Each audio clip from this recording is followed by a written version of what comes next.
by those who make these decisions. But because of that, we're going to begin tonight with something which actually, fortuitously, was meant to be done last week, and the clock caught up with us, and so it was left for this week. And I thought, shall we do it? Shall we not do it? And then I said, this is extraordinary. This is relevant to Pesach and to everything that we've been studying. So we're going to begin with that text. And it's the first one, which is not related to the main topic, which is responsorial prayers, but we will come to that shortly.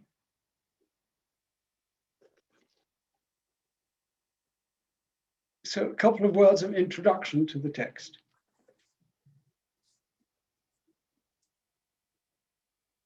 A few weeks ago, we touched upon these two liturgical formulae, which are very rare. In the Torah, we have Moses praying, and occasionally we're given the actual words that he said.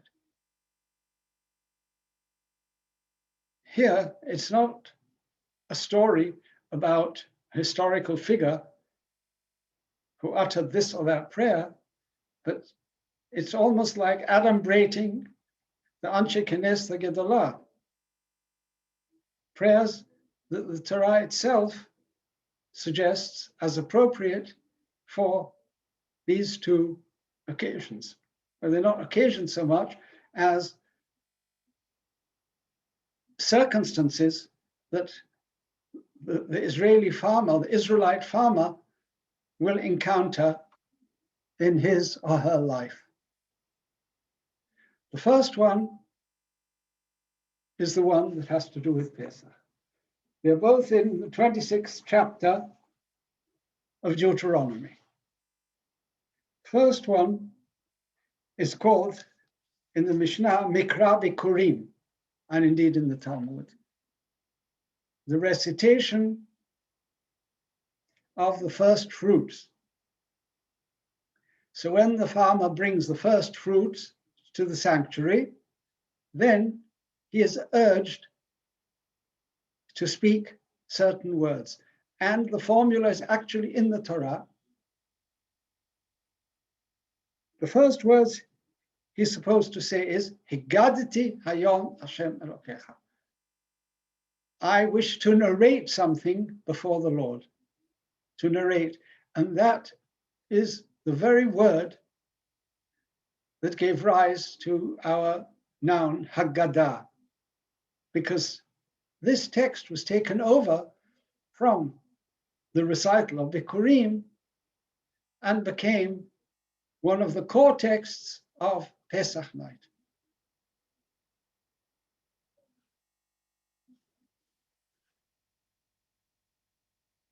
So the first thing he says, Higadati hayom, I narrate today before the Lord, and then he tells the story.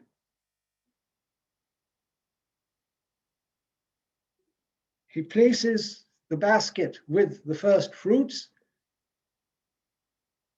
in front of the altar, and then he continues with a more lengthy liturgical text. I'm not going to call it a prayer because most of it is what we say in the Haggadah. It's telling the story of the Exodus, basically.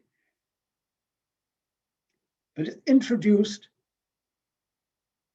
by the words ve'anita ve'amarta. The first part is higadati, so a narration. And the second section, which is after delivering the first fruits, doesn't say higid, but anita ve'amarta, two verbs. Now we have to address this word ve'anita because it's very key to the Talmudic passage that we are about to study. We saw last time the double-barreled verb gave rise to a lot of discussion in the Talmud, the Yomaru Lemor. Now we have Ve'anita ve'amarta. La'anot in Hebrew, its basic meaning is to answer, to give reply, to respond. But we know very well that it has two other subsidiary meanings. La'anot bosara, to testify. Well, the rabbis usually use the verb leha'id. And of course, the word ed is a biblical word. And sometimes we find leha'id. But we also find, in fact, in Deuteronomy, la'anot.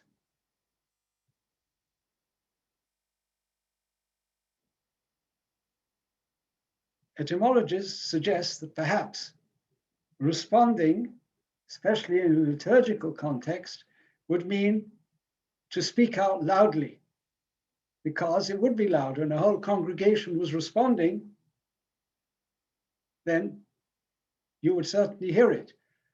So when someone declared something loud and clear, that was also called oneh. And then there's a third meaning, which is fairly neutral, which simply means to declare. Vata'an lahem Miriam, for instance, or ve'anu halviyim, kol ram. In fact, that is the key passage Talmud in Sotah tells us, because it actually says kol ram. That's the one place in the Torah where we have the phrase kol ram in a loud voice. But the verb is ve'anu halviyim. So they will declaim loudly, and then it says the following. Here, it doesn't say kol ram, but it does say ve'anita ve'amarta. So the Talmud concludes that it's not enough to say it, you have to speak out loud. This is a declaration, and let people hear what you're saying. And what is the thing that he says? Again, we know it from the Haggadah. It begins, Arami Oved Abi. Those are the first words of this declaration, which he speaks out loudly. What do these words mean, Arami Oved Abi? Now, most serious English translations recognize that Oved means to perish or to get lost. So it means, my father was a perishing Aramean. Who does this refer to? So the great medieval commentators, who are famous for their faithfulness to Peshat, they say respectively, okay, Rashbam says it refers to Avraham Avinu, because he left Aram, wandered away from his home, and that's why he's called Arami Oved. Ibn Ezra says it refers to another one of the patriarchs, namely Jacob, who also wandered off. He fled from his parental home and went to Aram, which became his home. And I think most of the commentators go with Ibn Ezra and think it does refer to Jacob and not to Avraham Avinu. Okay, so he was in a very bad way. He had nothing when he came to the home of Laban. He says, I crossed yonder Jordan with my cane. That's all, had nothing else. And then he worked very hard, and of course he was successful, and we know the rest of the story. But he has to begin with the humble beginnings. And as you know, the rabbis say the Haggadah must always begin with humble beginnings. Some said you have to begin with saying that our ancestors were idolaters. We say both. We say the Arami Oved Avi, and we also say Metechila of the Avodah Zarah hayu avotenu. And we must never forget this. And this must be said loudly. So now we come to the Talmud that contrasts this with the other chapter in Deuteronomy 26, or the other passage, if you like, which is the other liturgical composition, which is recited by the person at the end of the 3rd and 6th year, which are the years of the tithe. Now, you know, according to Deuteronomy, the year when the tithe is given to the poor, that's called the year of the tithe, because that is the most important tithe by far in the book of Deuteronomy. And this is the message. It says, Shenata Maaser. Tithe is placed outside so that the poor can come and help themselves.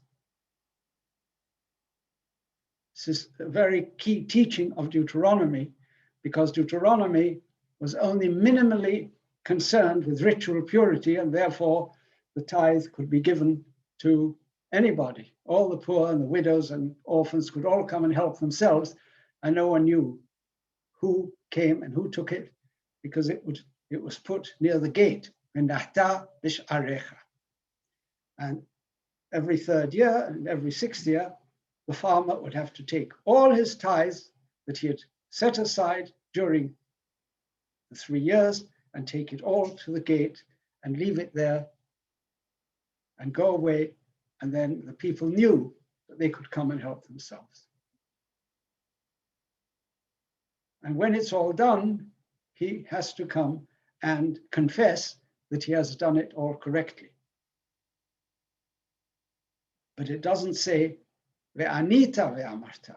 When he makes that confession and says, indeed, I have removed all the tithes from my premises, and I have made sure that it's left in the right place and that it went to the widows and the orphans. So how does he know that? How can he be sure that no one else came and helped themselves? Well, they could trust, I guess, in that society that that's one thing even the hardened criminals would not take away, that which was earmarked for the indigent. So he came after that was all done and made this confession. Bi'arti hakodesh min habayit. I have removed, it's like bi'or chametz. Same word, bi'or, bi'arti. It's even stronger than the word used of the chametz, because the Torah doesn't actually use the word tiba'er. It says you shouldn't have any, etc. The word bi'or really comes from the tithe. So the person had to make sure that nothing was missed and it was all given to those who were entitled to it. All right. But no, there is no anita. It just says ve'amarta, when you confess. So now we come to the Talmud. It was taught in a Baraita.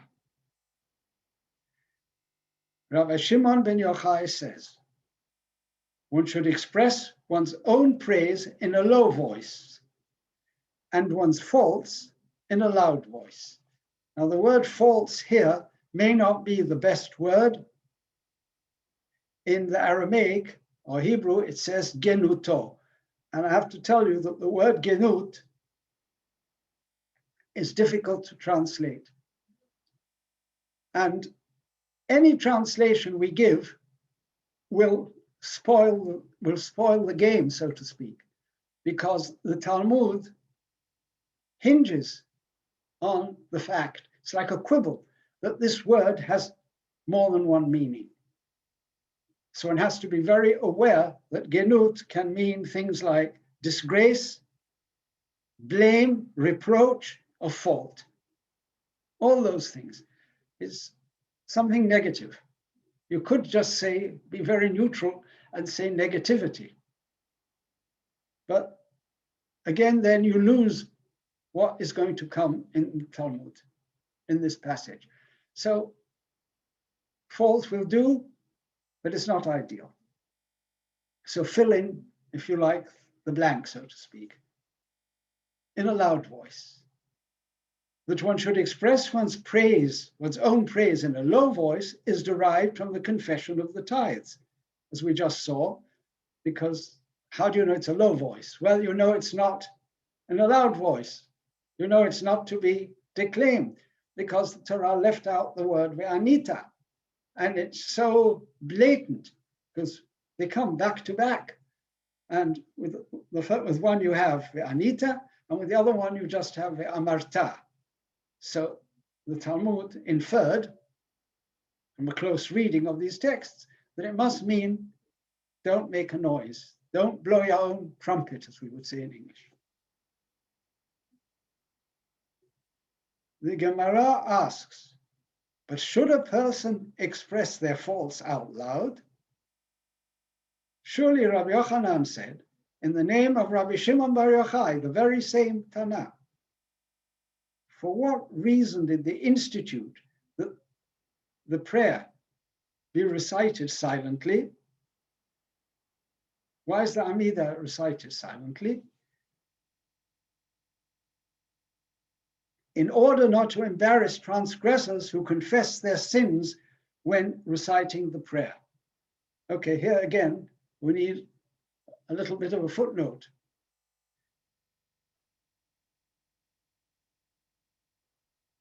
The rabbi said that the Amida is a skeletal prayer. There are brachot for different kinds of requests, health and prosperity, rain, all sorts of things, forgiveness, wisdom. But the Talmud says the individual is allowed to insert any personal requests within the framework of each one of the brachot. So to quote the Talmud,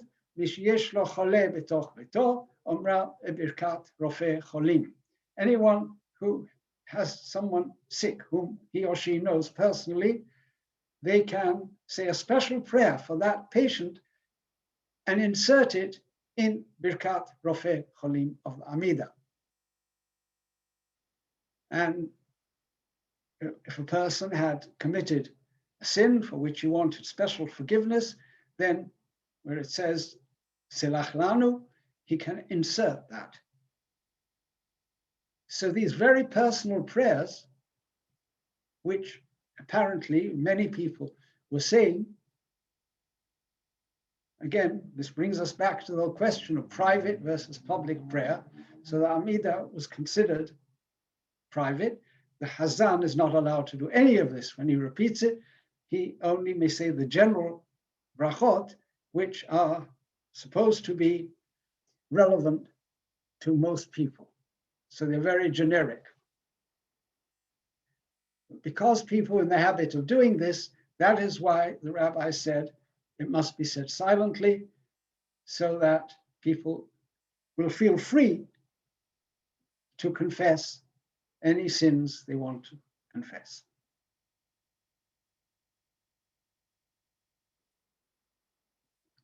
For scripture did not distinguish between the place where the sin offering is slaughtered and the place where the burnt offering is slaughtered.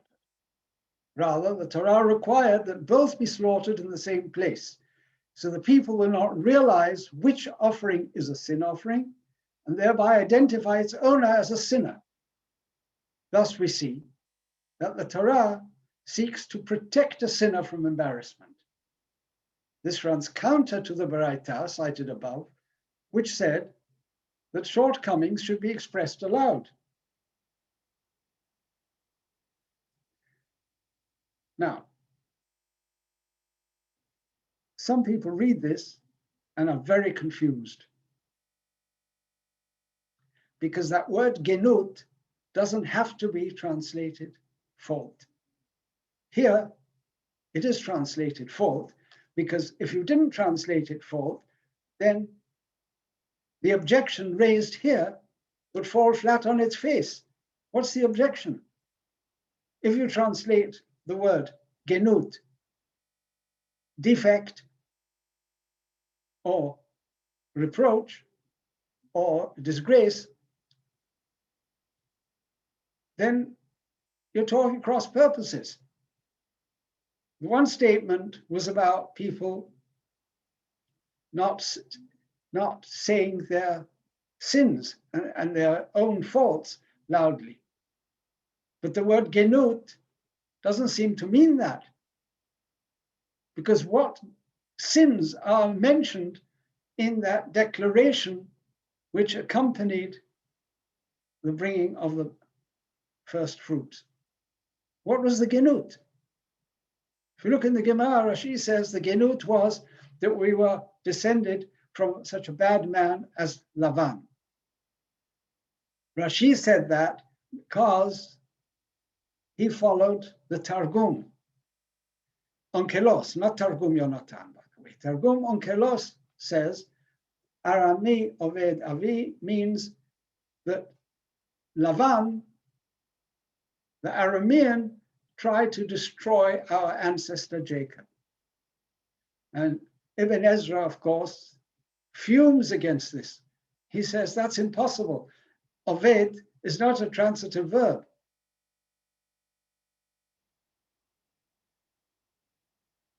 And therefore, it's an impossible interpretation. Yet, that's the one that we have in the Haggadah, actually. Arami Oved Avi, Melamed Lavan Bikesh Lakor et Hakol. Has absolutely nothing to do with Laban. This is one of the very far-fetched midrashim. And the interesting thing is that Targum Yonatan doesn't say that. He says, my ancestor was a wandering, I don't say wandering Jew exactly, but implies that. So, and probably he means Yaakov, not Avraham. So that's the tradition of the other Targum, which doesn't get a look in at the Seder, but this Gemara assumes it. Because this saying of Rabbi Shimon Bar Yochai, when he said genut, he meant our very lowly beginnings. That's what he meant by genut. He didn't mean sins at all. It's obvious he didn't mean it, because how do we know for sure?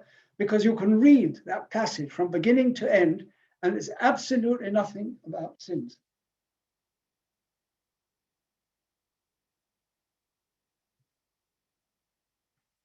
In neither of them. The word confession we use, it's really a misnomer, because it isn't a confession in the bad sense. It's not confessing sins. In the broader sense, it's a confession. It's a vidui. In other words, forcing the person really to say that he did the right thing, but by implication it meant that if he hadn't given everything to the poor, then he would have to say, well, I tried my best. And then everyone would know it meant he didn't really faithfully give everything and didn't leave everything at the gate. But that's something which is semantic, and we can't go into it now exactly why they called it a vidui. Torah didn't call it a vidui. Anyway, this is very problematic. It's called quibbling. To look at a word which has many meanings and to be pretty certain that the person who was using it in one of its meanings, and then you read into it a completely different meaning, which is legitimate, but not in the context. It's not legitimate to read in the context of Rabbi Shimon Bar Yochai, who was commenting on the Torah verse, to say that by genut he meant sins or faults. He meant shameful, or if you don't like to say shameful, less than dignified beginnings. That's what he meant by genut, that either according to Rashi, that our ancestor was Laban, who was not such a nice character, or according to the Pshat, it means our ancestor Jacob was a poor, wretched, wandering fellow. But there's no sin in any of it. But they chose to understand it as sin and fault, and then they said, oh, Shimon Bar Yochai said, you're not supposed to declare your faults loudly. And so a big kushya came up, and then how did it all end? In view of this problem, which is a non-problem, but created by the Talmud, the Gemara amends the Baraita. Don't say one's shortcomings, rather say one's troubles.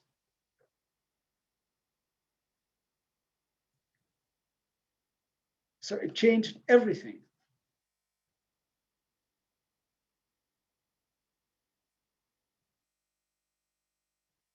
The original statement was saying a lesson that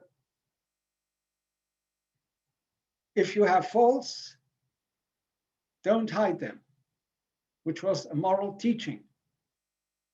But if you've done something good, say it quietly. It's quite obvious what Shimon Bar Yochai was really teaching. On a very different occasion, and talking about confessing one's sins, he never used the word genut at all. Obre Abera, he spoke about. So how did we come to genut and mix it up with another statement? Well, this is Talmudic dialectics, which is very, very interesting, but we can't get any more deeply into it. So what do we take away from here? A lot of things. First of all, it's very important to be aware of these two liturgical compositions in the Torah, because very often they're overlooked. Anshe Knesset Gadol were the first who composed prayers for use by the public. Yes, for Tefillah B'Tzibur, in the narrow sense, they were the first. They were pioneers. But there were liturgical formulae that went way beyond and way before the generation of Anshe Knesset Gedolah. And these are the two. So that's why they're very key. Next, by the by, we got a taste of how Talmud often works and how it talks across purposes and creates friction, which it then has to solve. And there's a lot going on behind that. As I said, we can't deal with it now. Also, we have a foretaste of Pesach with the Arami, Oved Avi, and the Haggadah. And when we read the Haggadah, to realize that that is indeed a very far-fetched midrash to bring in Lavan HaArami, and then to say he wanted to destroy everyone. Why are they trying to blacken Lavan to this extent? Another puzzle, great puzzle. He's not the nicest character, for sure not. Nobody is. I mean, in ancient times, nobody seems to be very nice. They all have their rough edges. And Laban does not stand out as, as the arch villain. So we don't know why. But it's nice to know that Targum, Yonatan, and most of the Pashtanim of the Middle Ages all were unanimous that it has nothing to do with Lavan. Okay. Now we can move on to the verse, which is key to this idea of not embarrassing sinners. Here's the verse, which was quoted in the Gemara, but it's important to look at it. That is source number 2. Speak to Aaron and his sons in these words. This is the law of the sin offering. The sin offering shall be slaughtered before the Lord in the place where the burnt offering is slaughtered. It is most sacred. So the Torah's insistence that the sin offering must be slaughtered in exactly the same place as the burnt offering. And the Gemara says, why? Who cares where it's slaughtered? And the Gemara answers, it is very important because the sinner had to bring this offering, but you must not make it blatant so that other people will realize, ha, here comes the sinner. He goes in a different direction. Nobody will know. They all bring their sacrifices, they all slaughtered in the same place. Okay. Now we come to Isaiah, because we are moving back into the topic that we broke off for a bit, namely participatory prayer. Last time we dealt with the Shema and the Hallel. But we left out two very, very important prayers, which everyone will agree are participatory.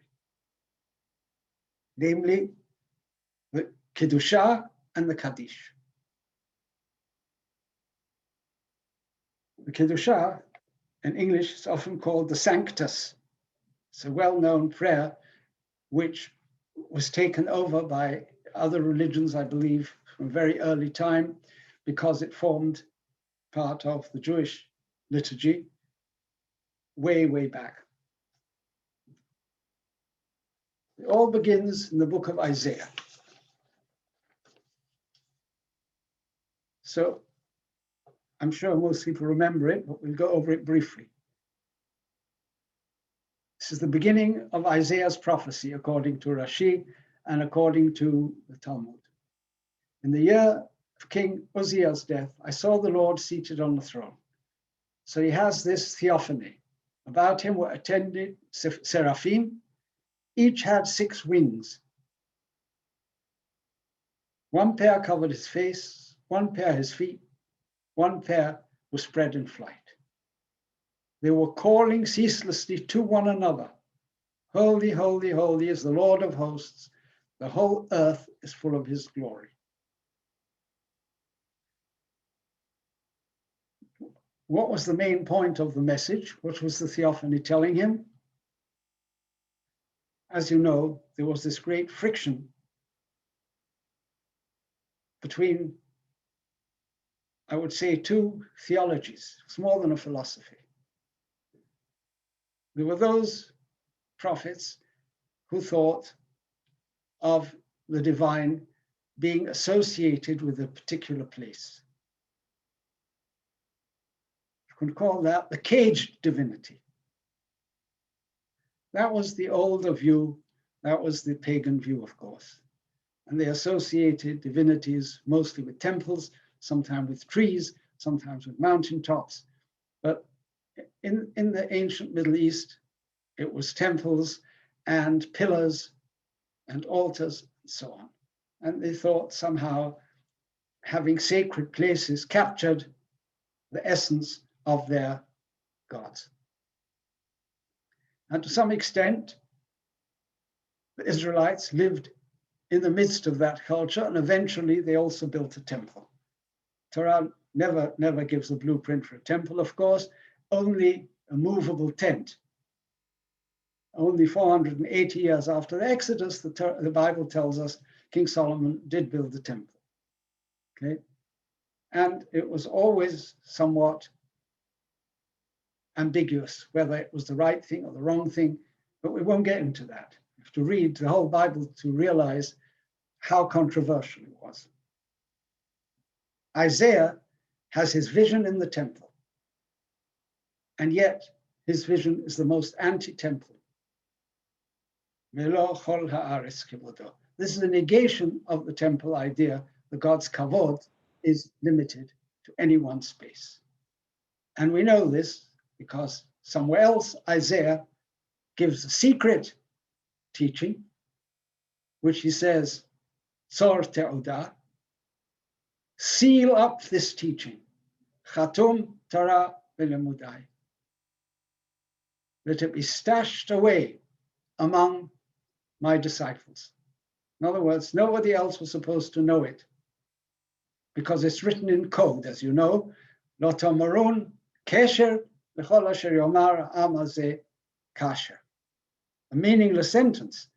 It sounds like gibberish. But of course, kesher, resh dalet, interchange in Hebrew.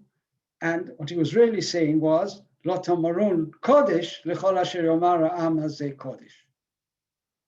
Don't call holy what other people call holy. Only God is holy. He is your temple, and he says so. V'hayale mikdash. God will be your temple. This was difficult, and to have said it too loudly would have got his disciples into trouble. Just as today, when people say such things, they can fall foul of certain establishment figures. Anyway, God made him write it down, and so we have it. And maybe we have the key to understanding what he was saying. When you place them side by side, all the prophecies, then you understand what he was saying.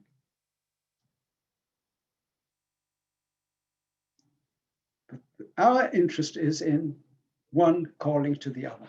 V'kara ze el ze. Again, this participation. They call to one another, and then they speak words of praise of God. This is the first pasuk of the Kiddushah. Second one comes from Ezekiel. We all know it. Baruch kivod Hashem and mekomo. Here it's not absolutely clear that there are two parties speaking, but it looks like it. And if we use the word speaking in a metaphorical sense, then almost certainly we could say there are two parties articulating, if not using speech. So the verse from Ezekiel, which gives us the second part of the Kiddushah, once upon a time, the last part, then a spirit lifted me up, and I heard behind me a great gushing sound. Blessed be the glory of the Lord from his place.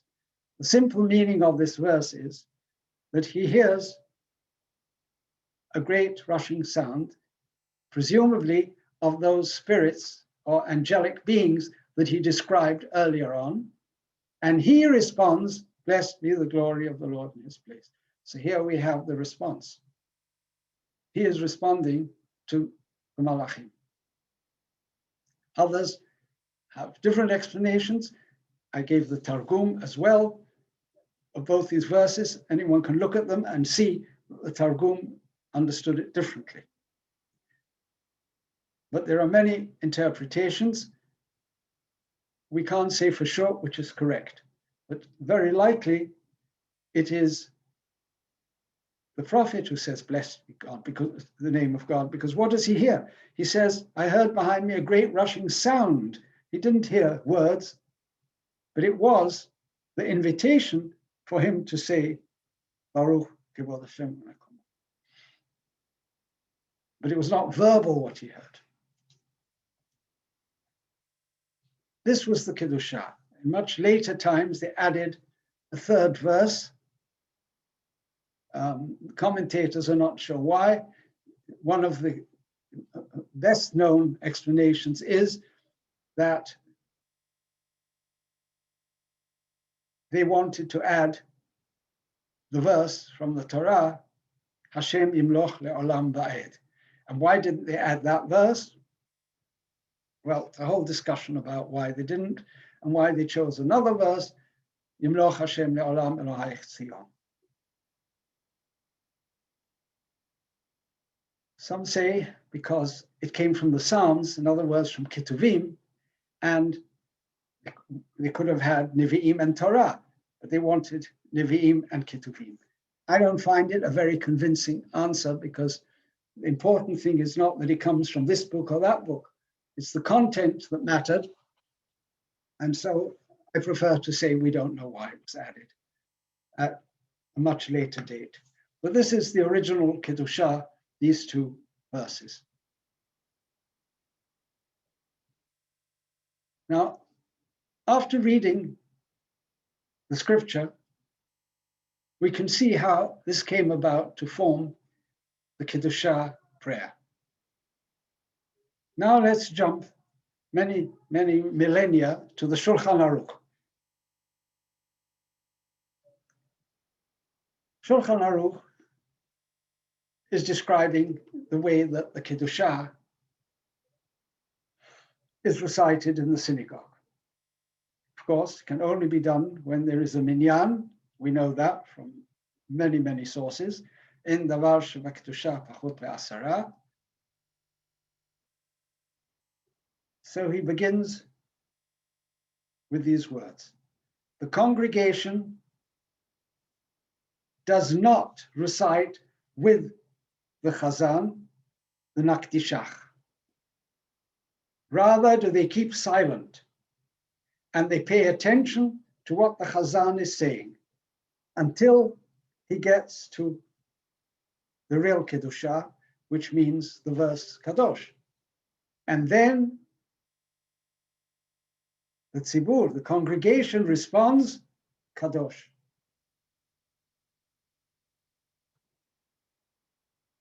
Anything surprising here? Not really. It's exactly what we would have expected.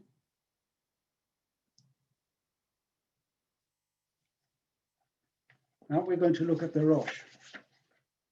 Now, the Rosh lived before the Shulchan Aruch, died around the year 1320, and Shulchan Aruch's author, Karo, lived, you could say, 200 years later. He was writing in the early 1500s, right? In fact, he was born before 1492 as a very small child. He was taken away from Spain in the general expulsion. The Rosh came to Spain when things got hard in Germany, which was his birthplace. So he and his family moved to Spain. So this is what the Rosh writes. V'yam davar pashut hu, it is something quite obvious that the congregation is not to recite the Kaddish with the Chazan. The Kaddish can only be said with the minyan, and the congregation has to attend. Lehavin is an unusual word. It means to understand, but it also means to pay attention in medieval usage to the Chazan and to respond, Amen Yehei Shemei Rabbah, after him. Likewise with the Kiddushah, the Chazan says, Nakdishach v'na'aritzach, or Nekadesh Shemcha ba'olam, whatever, but in Spain they said Nakdishach v'na'aritzach, Ad shemagia lekadosh, ve'az onin hatzibur kadosh. So it's very brief what the Rosh says. Now the same Rabbi Yosef Karo, who wrote the Shulchan Aruch, he composed a much more expansive work called the Bet Yosef. And it was a commentary on an earlier code called the Torah. It all comes together. It's like in the family. The Torah was a son of the Rosh, and the Torah, like his father, wrote that the Chazan reads the introductory verse, Nakdishach v'na'aritzach, or Nekadesh Shemcha ba'olam, and the congregation keeps quiet, and when the Chazan is quiet, then the congregation responds, Kadosh, Kadosh. And on that, the Bet Yosef glossates. It is like a glossator on the text of the Torah. So I'm not going to read every word of it, just the gist. We can see from the words of our teacher, the Torah, that the congregation is not to recite with the Chazan Nakdishach. Rather, do they keep silent and pay attention to what the Shaliach, what the Chazan is saying, and when he reaches Kadosh, then they respond and say Kadosh. That is what the Rosh wrote in his responsum. And then he quotes it, but we don't need to because we already have it taken directly from the book of responsa of the Rosh. But he quotes it, so we don't need to repeat it. Then the Bet Yosef says, and it would seem that this applies as well when the Chazan says, "Le'omatam mishabechim ve'omrim," they keep silent until he reaches Baruch Kivod Hashem Mekomo, and that is their response. And the same with the last one, when he says, "Devrei Kodshach," then they would say, "Yimloch Hashem le'olam Elokayich."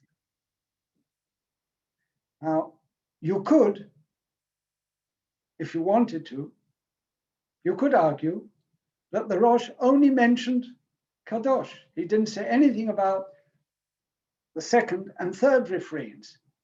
So it's possible that he was only referring to the first one, and he wouldn't object if the congregation did whatever they wanted. They could read perhaps the rest of the Kedusha along with the Chazan.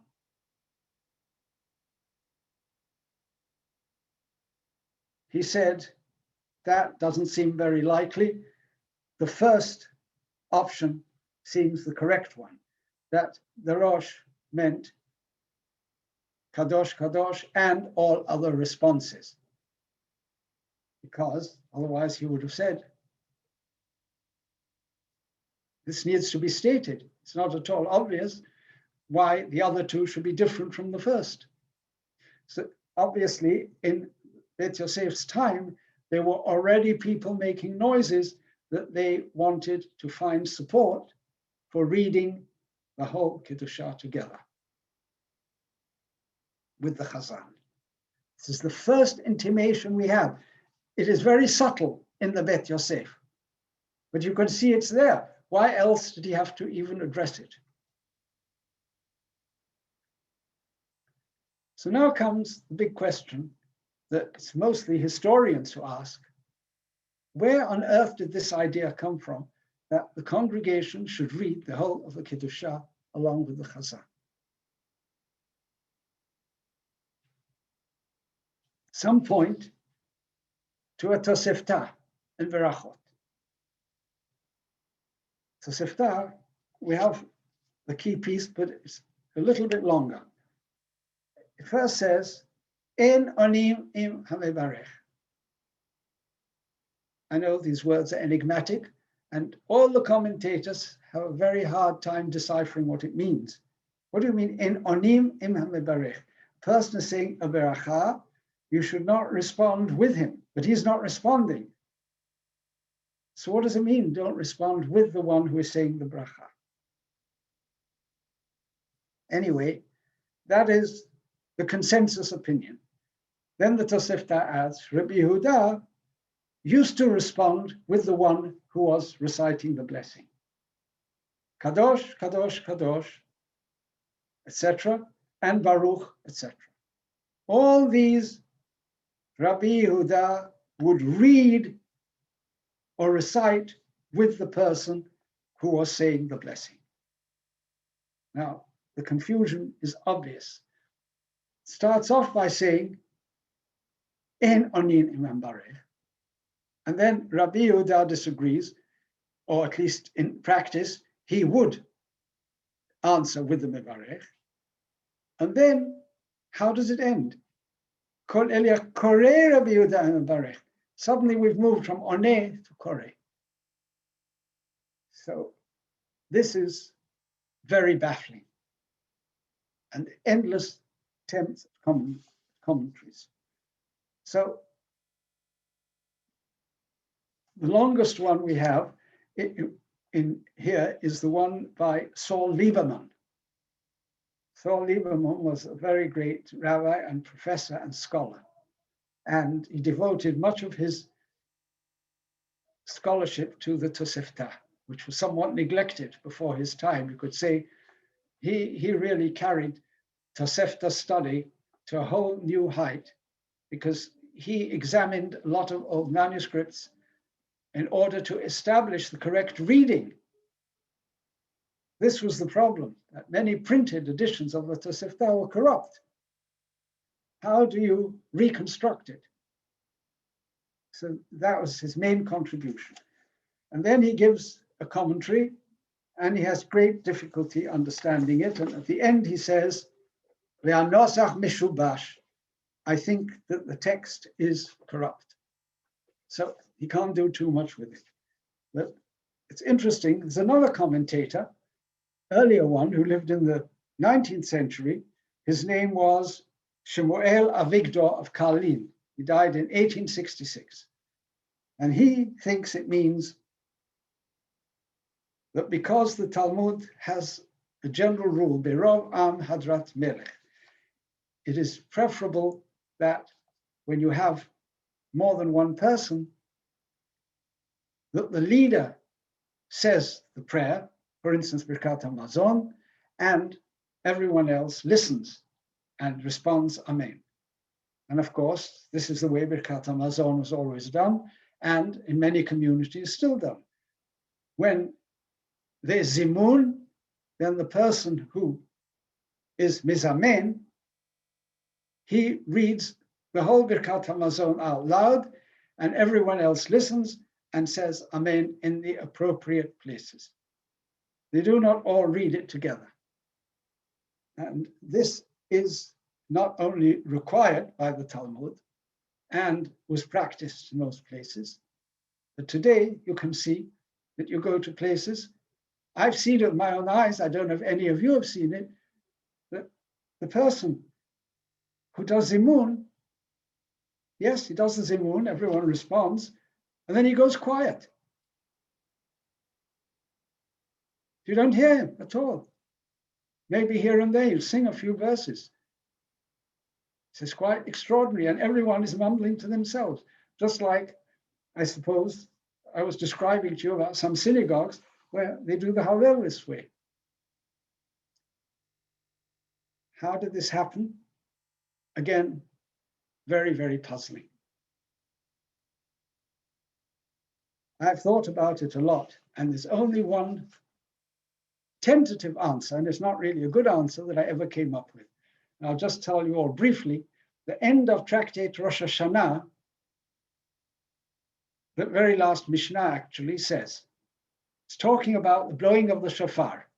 And all of a sudden it says, abruptly, Keshem Shaliach, just as the Chazan is obligated, so is every individual obligated. So you read it, and prima facie, you think it's talking about the shofar blowing. Everyone is obligated to blow the shofar. But then you remember that the Talmud says in a number of places that the mitzvah on Rosh Hashanah is to hear the shofar. In fact, they insisted the beracha is lishmoa kol shofar, to hear it.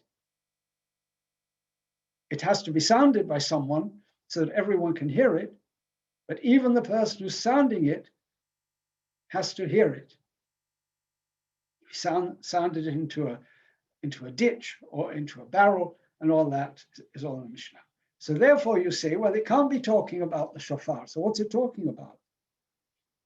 Well, I'm not 100% convinced that it's not talking about the shofar, because it may be that this idea of hearing the shofar and not sounding it was the only mitzvah, was a later idea of the Amoraim. It's not at all clear this was the early idea. Because in the Bible, about Yovel, it says, Ve'ha'avarta shofar teruah. You shall sound the shofar. And in many other places, it talks about sounding the shofar. It's true that verb is not used of Rosh Hashanah, but still, sounding the shofar seems to have been the original idea. And therefore, when the Mishnah said, just as the Shaliach Tzibur is obligated, everyone is obligated, it meant that. Then Rabban Gamliel said, the Shaliach Tzibur motzi et harabim yedei chovatan.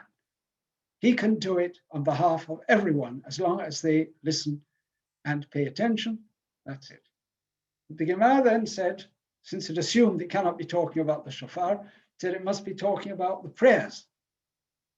And then a question arose, well, does everyone agree with Rabban Gamliel that Shaliach Tzibur Motzi et Harabim Bidei Chovatam.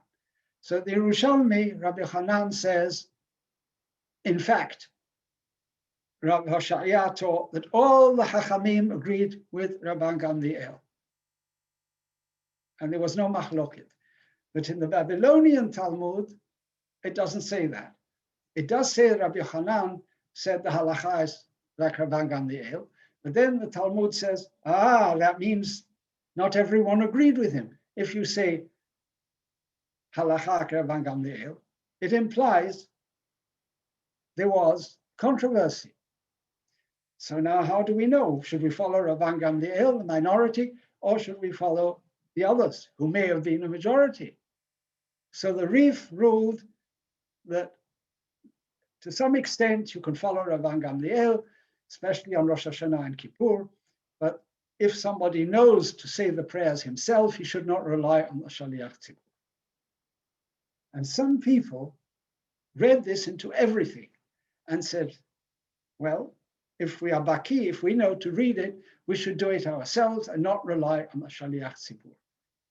And this may have been one of the reasons that all the beautiful prayers that we've been describing were all dissed because of a correct or incorrect understanding of one passage in Masechet Rosh Hashanah. I can't prove now, I think that isn't correct, because long after the Gemara, people still understood that Birkat HaMazon is recited by the leader and not by everyone. Nobody ever took that text in Rosh Hashanah to mean that we stop the old responsorial way of praying. So others search and search and search for a better reason. Why did this happen? So the Ba'er Hetev, I like to give the date so you get some perspective, because we are covering thousands of years here. He died in Poland in 1743, the author of this commentary by Hetev. And he says, in his comment on Shulchan Aruch says, everyone must be silent and only respond. He says, the Ari, he was a great Kabbalist in the 16th century, he said, everybody should say the whole Kedusha. The last source is that very book that Ba'er Hetev referred us to. It's called Nagid Tzaveh. It's by Jacob ben Chaim Tzemach. He never met the Ari, but he considered himself a disciple because he met some of the disciples when he was born in Portugal, and he came to Safed, and he went to Syria, and he met the remainder of the Ari's disciples. And he wrote a book describing the customs of the Ari. And this is one of them. He says, I won't read the whole of it. The sting is in the tail.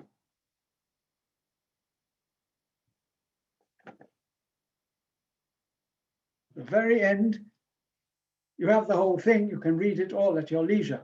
But again, because of time constraints, we'll just do the last bit. So he says, my teacher, who was the Ari,